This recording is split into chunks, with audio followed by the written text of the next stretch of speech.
కవితక్కకు bail వచ్చింది కదా. ఇక కాంగ్రెస్ వాళ్ళు కొత్త రాగం అందుకుర్రు. బీజేపీ తోటి ములాఖత్ అయిపోయినరు.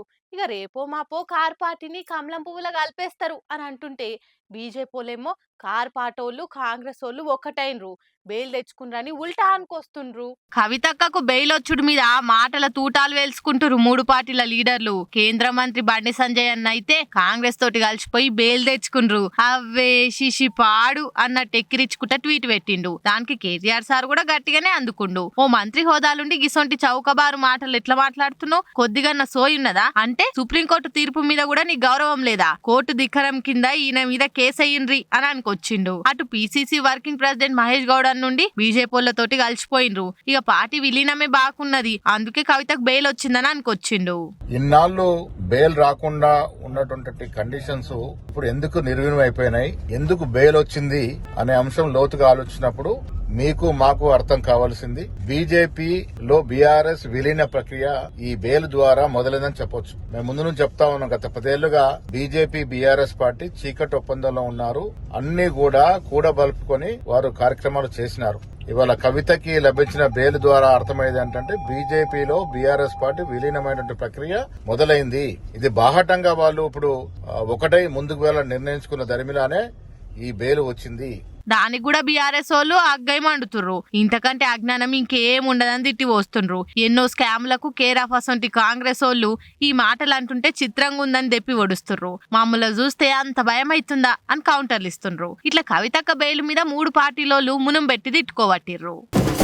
సీఎం సారు మొన్న రాజీవ్ గాంధీ విగ్రహం పెట్టినప్పుడే తెలంగాణ తల్లి విగ్రహం పెడతామని అనుకొచ్చిండు కదా. ఆగో దానికి అలా శంకుబండ కార్యం అయింది. మరి ఎట్లెట్లా ఏం జరిగినది అరుచుకుందాం పాన్రి. ముఖ్యమంత్రి సార్ చెప్పినట్టే తెలంగాణ సచివాలయంలో తెలంగాణ తల్లి విగ్రహం పెడుతుండు. ఇయాలనే భూమి పూజ కూడా చేసిండు. డిసెంబర్ 9 నాటికి తయారయ్యేటట్టు చేస్తారట. ఇక అయ్యగారులు వచ్చి వేద మంత్రాలు చదువుతుంటే సార్ కొబ్బరికాయలు కొట్టి విగ్రహం మంచిగా రావాలని మొక్కిండు. ఇక పూజ అయిపోయినాక ఈడ కొంతమంది ఆ లోల విగ్రహాలు పెడదామని చూసిండ్రు. కానీ నేను రాజీవ్ గాంధీ విగ్రహం తెలంగాణ తల్లి విగ్రహం పెట్టి అలా కుట్రలు సాగకుండా చేసిన అని చెప్పుకొచ్చిండు. మొన్న అన్నాడు కదా కేటీఆర్ ఈడ కేసీఆర్ విగ్రహం పెడదామని చూస్తుండు. నేను అట్లా గానియా అనుకొచ్చిండు కదా సీఎం సారు. ఆగు ఇవాళ కూడా మళ్ళా అదే చెప్పుకొచ్చిండు. పక్కన అమరవీరుల స్తూపం తెలంగాణ కోసం అమరులైతే సచివాలయానికి అమరవీరుల స్తూపానికి మధ్యలో దేశం కోసం అమరుడైన రాజీవ్ గాంధీ గారి విగ్రహం ఉండాలి.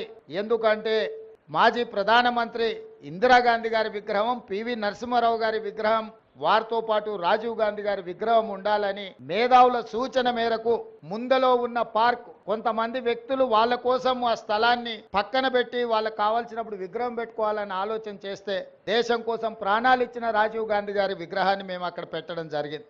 ఆయన బీఆర్ఎస్ వాళ్ళ విగ్రహాలు ఏడున్నాయి రాష్ట్రంలో? సచివాలయంలో కేసీఆర్ విగ్రహం పెడతందుకు ఏ సెంటర్లకు పోయినా మీ కాంగ్రెస్ లీడర్ల విగ్రహాలు కనిపిస్తున్నాయా, మా బీఆర్ఎస్ వాళ్ళవి కనిపిస్తున్నాయా? చూసి లెక్కలు బయట పెడదామా? అట్టిగెందుకు కేసీఆర్ విగ్రహం సచివాలయంలో పెడదాం అనుకున్నారని బద్నాం చేస్తారని అటు కార్పాటోలు కూడా కన్నెర్ర చేస్తుండ్రు. మరి చూడాలే ఈ పంచాది ఏడుదాకా పోతుందో.